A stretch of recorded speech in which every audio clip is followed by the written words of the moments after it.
thing to consider, like what these players are actually there for. Expedition Lost, though, it would make sense. Well, we're about to find out who it's going to be. And I'm pretty excited.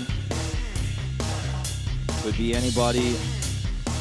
It's Rogue, as predicted. There we go.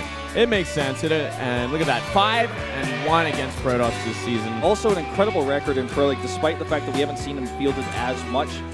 And also, his individual league results recently have been quite poor, to be honest. He has not lived up to being one of the top Zergs in Korea like he was earlier this year and even at the end of last year. Still kind of taking his place, right? Yeah, he certainly has.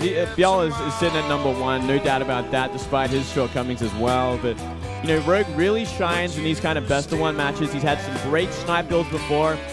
One comes to mind with the Swarm Host on Deadwing up against CJ Hero. That was a beautiful play and something we'll just never see again as well. Yeah. Well, over here, Zest also has a good matchup versus Zerg, but he's only played 5 games in it. And again, like you said, I feel like one of Rogue's biggest strengths is his ability to play in a best-of-1. Something that Zest seems to be doing much better recently in longer series. But he's got that win, he's got the momentum right now. A loss here for Rogue would really be quite detrimental to Jin Air at this point. Yeah, only 4 players to rely on. They'd be running out of players, and I mean, it gets a little bit ugly after that. Next map would be Deadwing after this as well. So it's also going to be pretty hard for Rogue, though he's had a lot of success in that map too. Not that usually the map Zergs go to there. All right, well, Jin Air goes with the Zerg pick. They go with Rogue here. We'll find out as this map loads which one of these players will take a win. Will Rogue tie it up, or is Zest going to continue his lead with a 2-0? Very stressful here for Jin Air. They need this win. As mentioned, Expedition Lost is the map. So Rogue seems to be a reasonable choice. He's a bit tired here. Hopefully he can get himself warmed up during that loading screen because he doesn't have much time. He doesn't have much time at all. I'm sure he's got a build figured out for Zest already there. All right, guys, it's time. We're finally starting this Zest versus Rogue, game number 2, here with KT Rolster versus Jin Air Green Wings.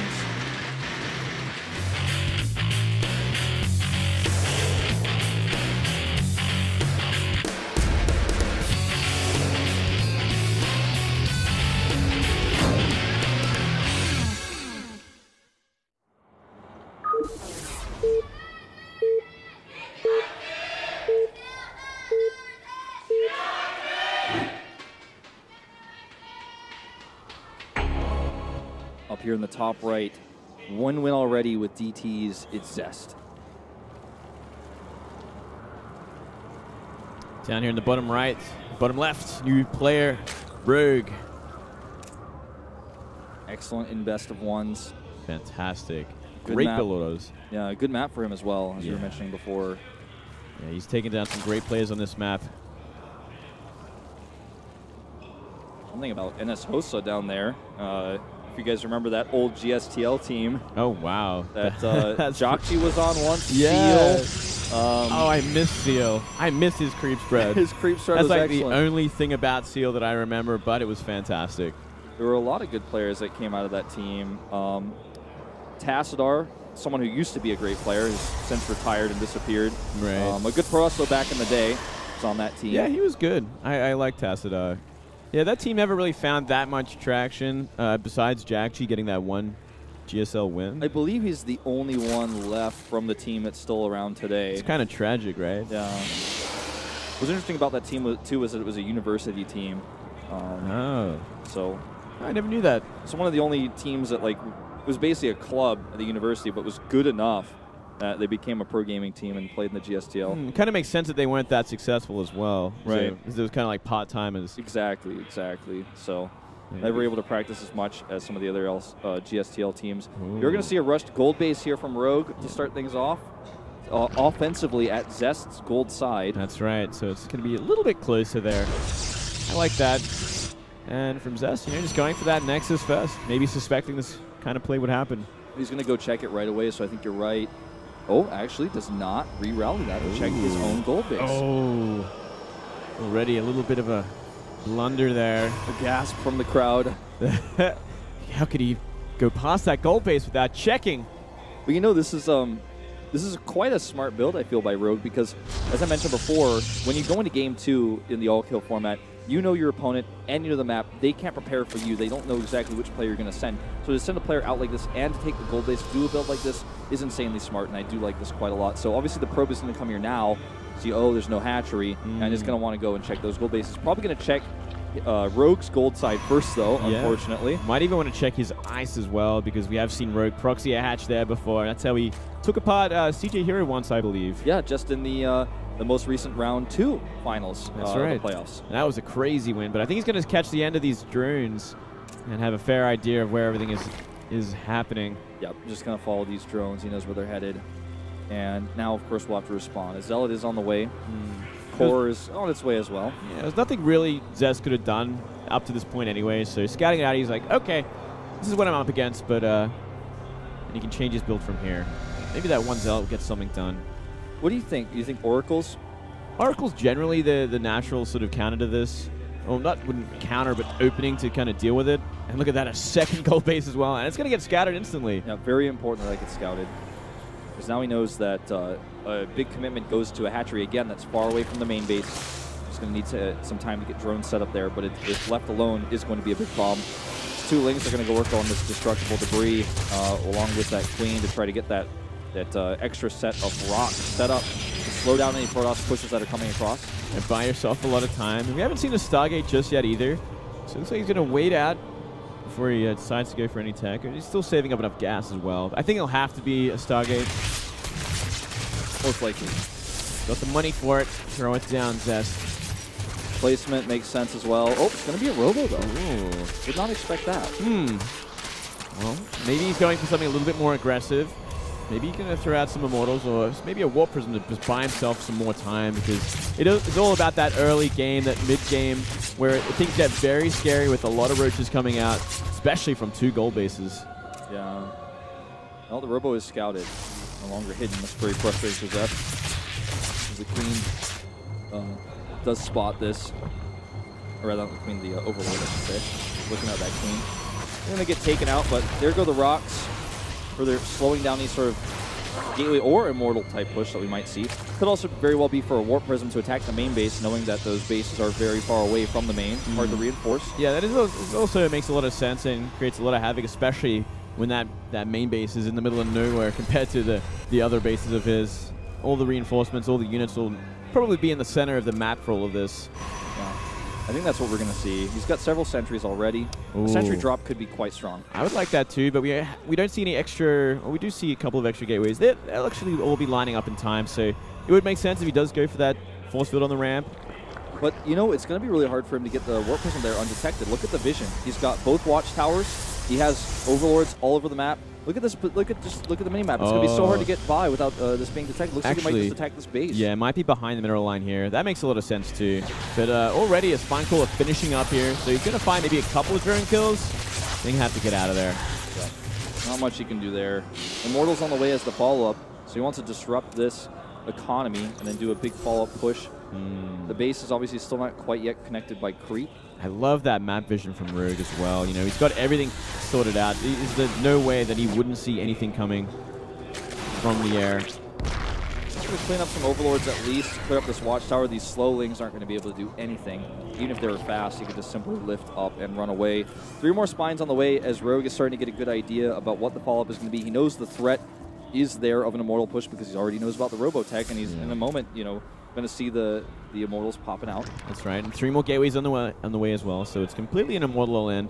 Already throwing down a Spine Crawler, and from here, all he has to do is make Roachling and keep the upgrades pumping, and he should have enough because he does have that sick economy lead from 2 gold. Yeah. With the Spines that he's got up, he's just got a ton more security with this. Obviously, you really have to control your sensors quite well to avoid taking too much damage from the Spines because they will pop them in no time. I like this a lot there. You know, he's going to force him to evacuate mining here. There's simply no way he's going to do it with the Immortals behind. So it's actually going to force Rogue to attack him.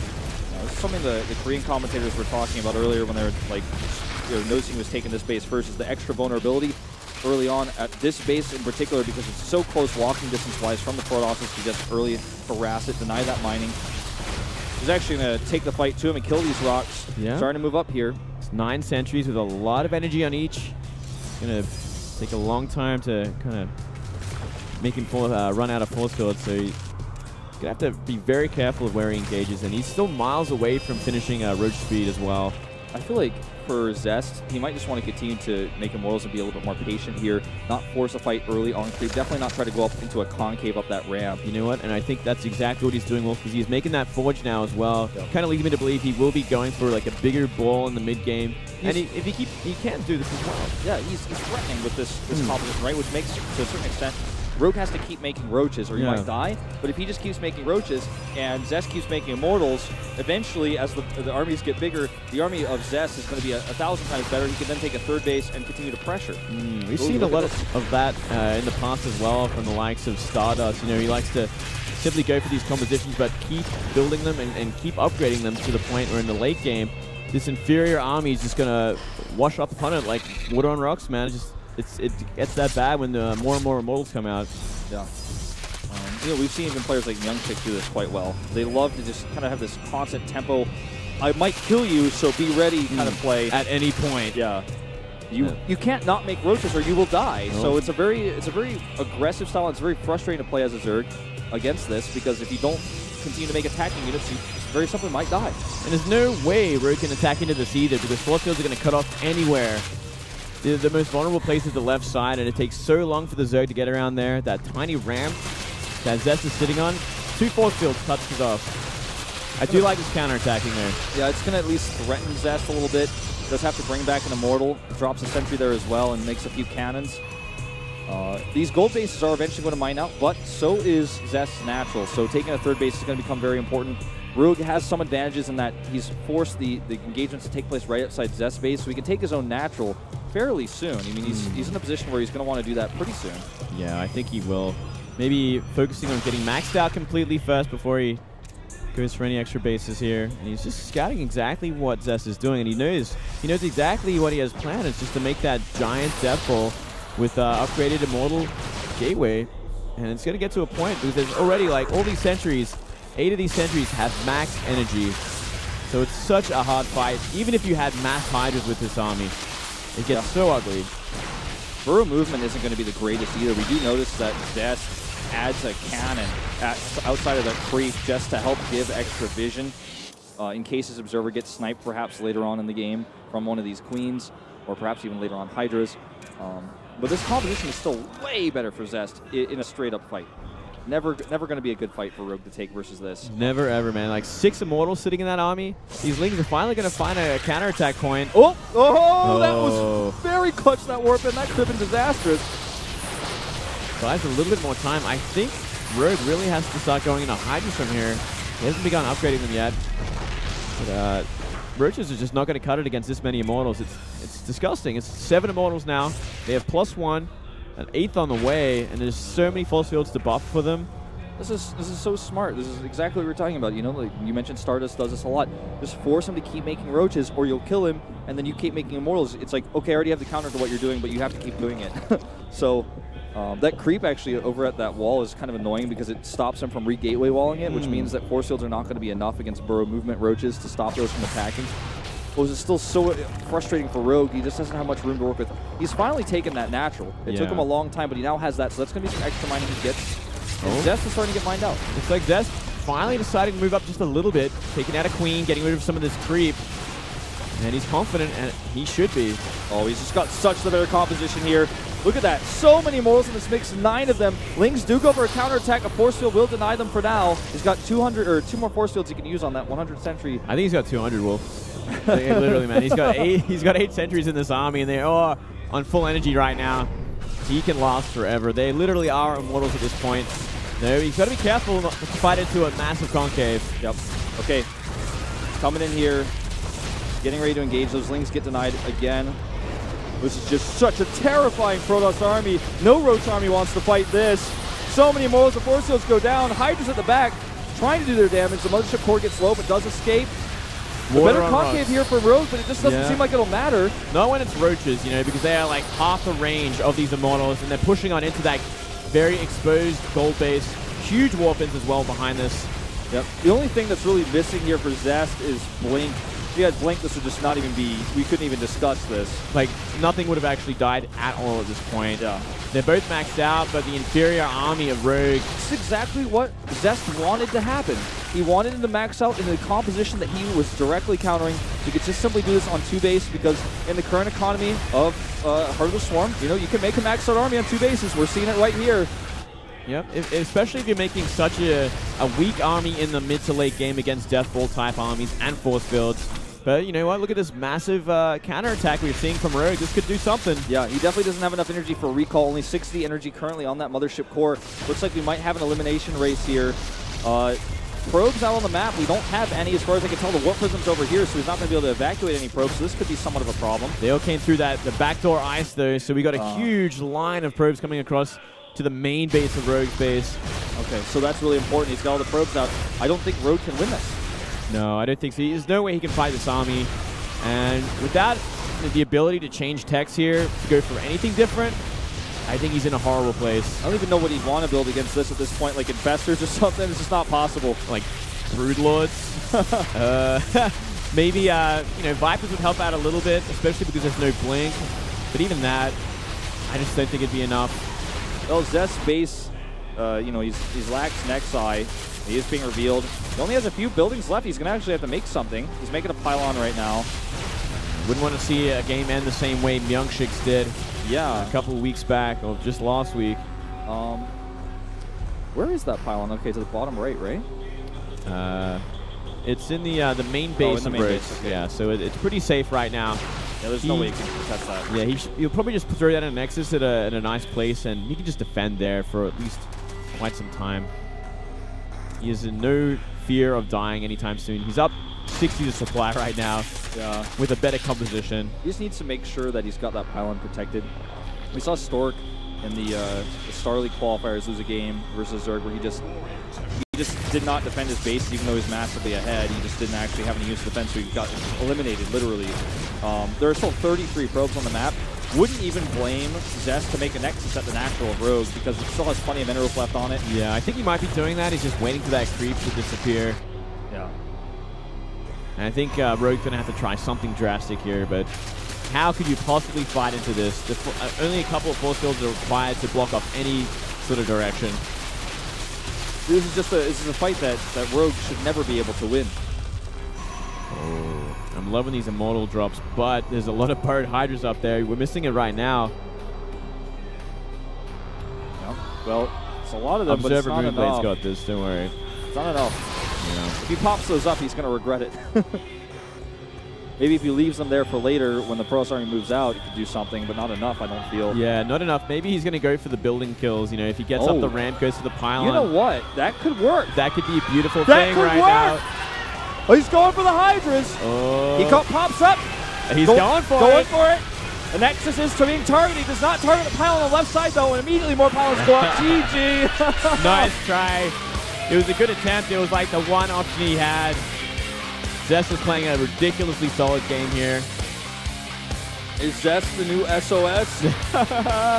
You might be right there, Wolf.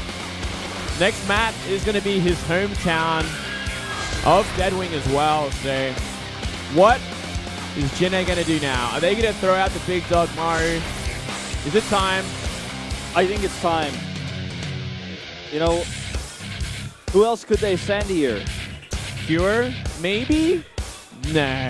Nah, I don't think so. Nah, they need Maru to do this job. This is a job for Maru and no one else. And you never want to send a Protoss to fight Zest on Deadwing if you can avoid it. So I think Maru is the only choice here. I would be surprised to see anyone else unless they've got some sort of crazy plan.